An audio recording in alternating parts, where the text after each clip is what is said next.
It's the Opperman Report. Join digital forensic investigator and PI Ed Opperman for an in-depth discussion of conspiracy theories, strategy of New World Order resistance, high-profile court cases in the news, and interviews with expert guests and authors on these topics and more. It's the Opperman Report. And now, here is investigator Ed Opperman. Okay, welcome to the Opperman Report. I am your host, Private Investigator Ed Opperman, and this show is brought to you by SubashTechnosis.com. Check out Subash Technosis on Facebook, Subash Technosis LLC. If you need any kind of website design, search engine optimization, to monetize your YouTube channel and get your YouTube views and hits up and your revenue up on YouTube, content writing, press releases, data entry, even customer service. They can handle your customer service phone calls for you. SubashTechnosis.com. I've been dealing with Subash for over 10 years, so when you call them up or you go to their website, mention Ed Opperman. You'll get a good deal. All right. I'm very excited today. We got Jack Cashill. You can find his website at cashill.com. Written about 7 or 8 books. Today we're going to be talking about TWA 800, the crash, the cover-up, and the conspiracy. But he's got a great library of books there on Ron Brown, on George Zimmerman. A lot of topics we cover here all the time. And he also, too, I know a lot of people who listen to the show, they run right out and they buy the book right away. He's written several books on TWA 800. He's been working on this a long time. So check it out on Amazon before you just grab one book. Try and grab the whole package. So Jack Cashill, are you there? Hey, I am here, Ed, and thanks for having me on the show. Hey, what are you from? Out west or? Actually, I live in Kansas City, but I grew up in Newark, New Jersey, actually. So it's I've been moving across the country for the last bunch of years and settled in the middle. Yeah, I grew up in Staten Island. Then I moved to. I live in Nevada now, so I'm pretty much doing the same. Yeah, I could hear this. I could hear the Staten Island in your voice, by the way. And Staten Island was the only New York borough to vote for Trump. Oh, really? Okay. Well, I'm not surprised by that at all. Tell us a little bit about yourself. Who's Jack Cashill? Well, I like I said, I grew up in Newark. My father was a cop, and I went to as I was coming up, I was really in that period I was really undetermined as to what I wanted to be. Eventually I wanted to be a writer, but when I was trying to break in, there were, and this is relevant to the story at hand, there were far, far fewer points of access. So there were only 3 broadcast networks, and there's only a couple major newspapers. And unless you were wired, unless you had good connections, you were going to be, writing about, bowling leagues in Albany probably for the rest of your career.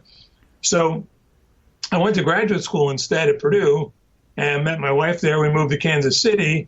And then eventually, once the internet blossomed, I found my way back into reporting and writing because I could do it. Right now, I have as much reportorial power as the New York Times, and I have an advantage over the Times, and that is I don't have to ask anyone permission.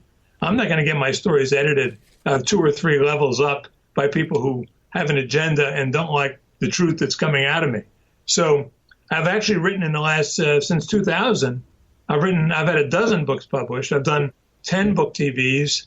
And I've also, collaborated quietly with other name authors on probably 10 or 12 other books. Yeah, that's so true. We have the freedom, working for ourselves, got that freedom, to get the truth out. Yep. But do you ever get nervous? Have you had any kind of harassment or any kind of threats or anything? That's a good question. I get asked that often. I would say the answer is really no. And the reason is that, I don't have any firsthand information. Right.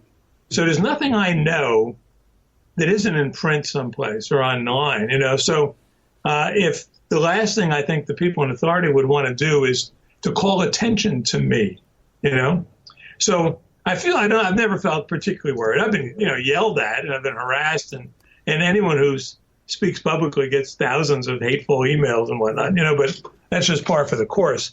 I've never felt I had a female stalker once. That was a little scary, but she was a fan. I worry more about the fans than the enemies, So yeah, that's so true, So let's start with the official story, and then we'll get to the truth. What's the official story of what happened with TWA 800? Well, after 4 years of investigation, the crash, by the way, took place in 1996, July 17th, and that date has a lot to do with what would happen afterwards. 4 years later, in August of 2000, the National Transportation Safety Board finally concluded that a spark of mysterious origin, of undetermined origin, set off fumes in the central fuel tank of the 747 TWA Flight 800 for the first time in the history of commercial aviation. That happened, and the last time, and blew the 747 out of the sky, killing all 230 people on board. The media absolutely refused to even question the verdict, and that speaks to a topic much in the news today, that is fake news. The fact of the matter is that some of the great fake news stories I'm responsible for, and they are anything but fake, and the media have done their best to preserve the real fraudulent, the counterfeit stories, and pass them off as truth. Yeah, how do you think that works? Because we're watching today this thing about this Pizzagate, this Comet Pizza. Right. How is it that they're able to all of them, like all of the news, just to make this blanket statement with no reference to what's the pictures we've seen going on in that place, no reference to any of the accusations against these people, and just dismiss it? Well, it's all fake, 100% fake, with no investigation. They do that all the time. They don't even look at the evidence. They don't bother with the evidence. Why bother with the evidence if the evidence is inconvenient? The New York Times has mastered this, and the New York Times is largely responsible for this scandal, for the misdirection of the TWA 800 investigation. Right. So what happened on that night? Well, several things happened. What triggered the alarm in Washington, and I've talked to the air traffic controllers who saw it in Westbury rather, in Long Island, and Tracon there. The one guy told me, he says, listen, I saw this unknown object, sending vertically and intersecting TWA Flight 800. The plane disappears from the screen. They immediately contacted Washington. Now, the FAA offices in Washington, at that point, this was on 8:30 at night on July 17th, perfectly beautiful night, not a cloud in the sky. What they did not know at that time was that, at least 258 people would tell the FBI that they saw what appeared to be a missile ascending off the horizon, zigzagging up, arcing over, and then destroying TWA Flight 800. Now, where the fake news comes in is that the New York Times, how many of those 258 people the New York Times interviewed? How many? Zero. Zero.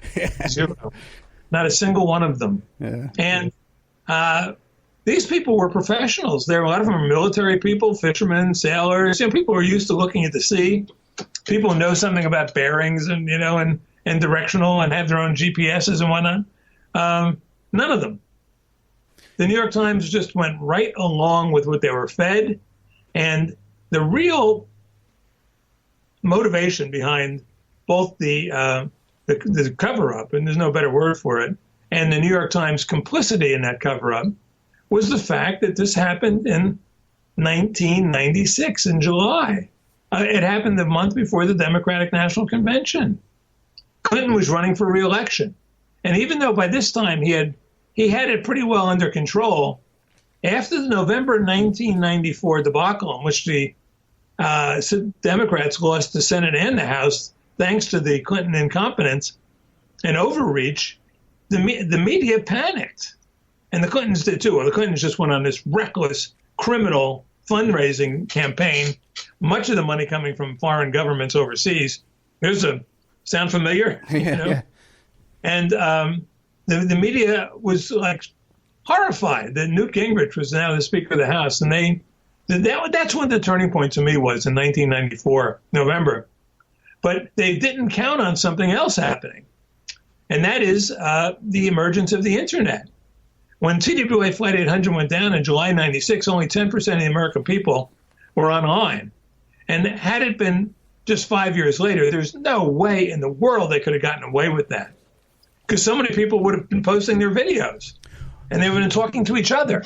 Oh yeah, right. Imagine if everybody had those cell phone cameras like we do now. Yeah, right. You didn't even need the cameras; they just needed to talk to each other.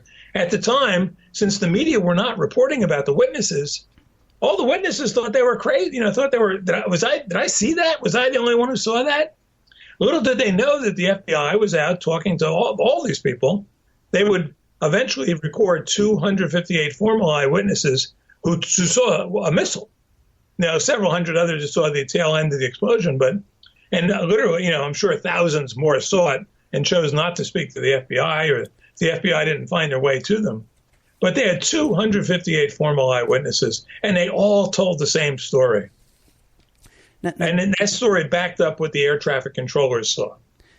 I lived in New York City back in '96. I remember the local coverage on the news.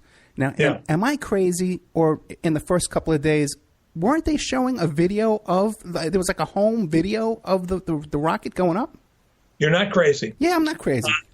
What happened was, is to my best information, MSNBC, which had been on the air for 2 days at the time, and had not yet found its identity, obviously, won a bidding war for an amateur video.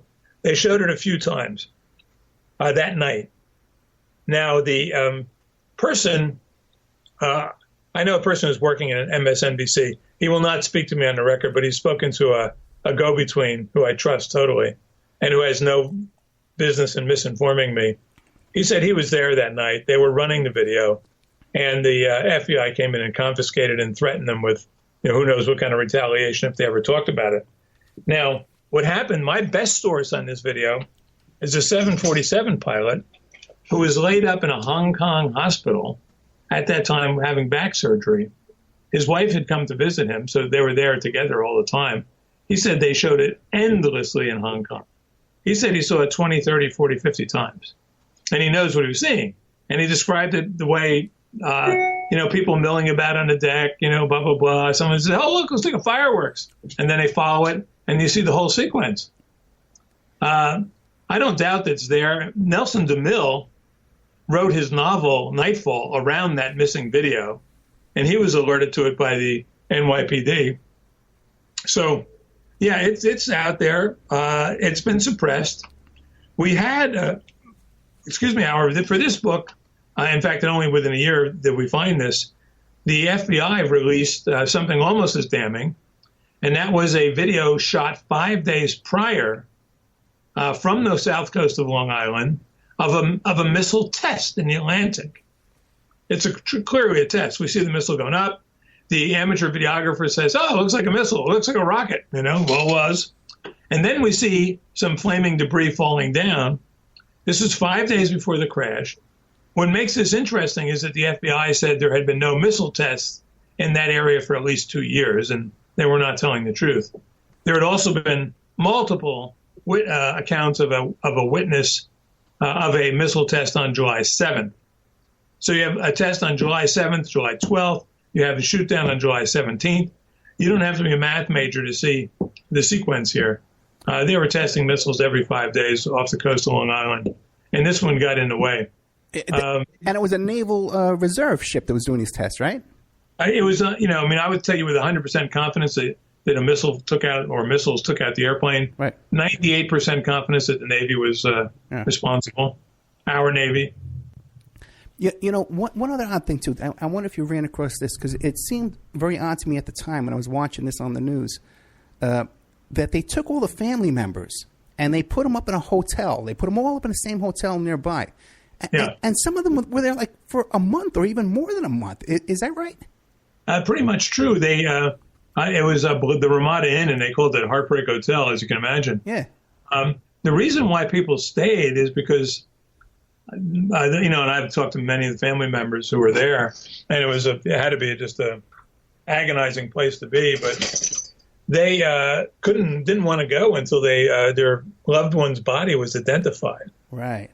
And that wasn't necessarily easy because with the missile strike, with the place where the missile hit particularly, it just atomized the bodies. It demolished them, catastrophically. If it was a mere fuel tank fire, not mere, but then people are going to be burned. It's going to be horrible, but they're going to be recognized